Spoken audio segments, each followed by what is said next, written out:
matau. Jo ledalas balansuotas mano, pusiau sugėdus pika. Jis turi tinkės draugės iš parko, aš du ex, us ir daug gėdos dar ko. Jis žino, kur eiti, žino, kada grįžt. Aš pametu raktus, jau ketvirtą kartą šią savaitę. Jis sulaukia pagirimų, vos išėjęs į kiemą. Aš sulaukiu tik žvilgsnių iš kaimynės, kuri mane gedina. Mano šuo yra geresnis už mane. Jis turi draugų, aš tik prenumeratas. Jo akis tyras dangus, mano pavargę į vados. Kai jis loja, žmonės džiaugias, kai aš kalbu, visi sižiovauja. Mano šuo influenceris be telefono.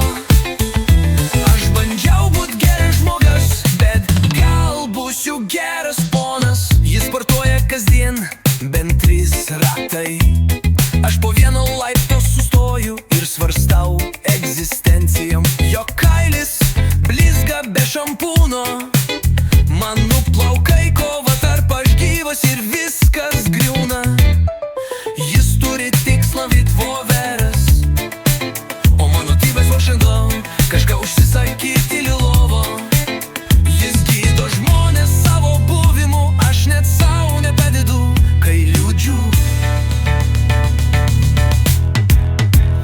Mano šuo yra geresnis už mane. Jo rutina sveikesnė už mano emocinę būseną. Jis be streso, be skolų, be planų, gyvis visket laimė. Aš analizuoju jo gyvenimą ir pavydžiu škirviškai ramiai. Mano šuo gyvenimo kaučias, o aš pik sekėjas be šansų. Kartais išžiūri į mane ir aš žinau, ką galvoja bičiuli. Gal laikas eiti pasivaikščiot su savo vidiniais demonais. Mano šuo yra geresnis už mane.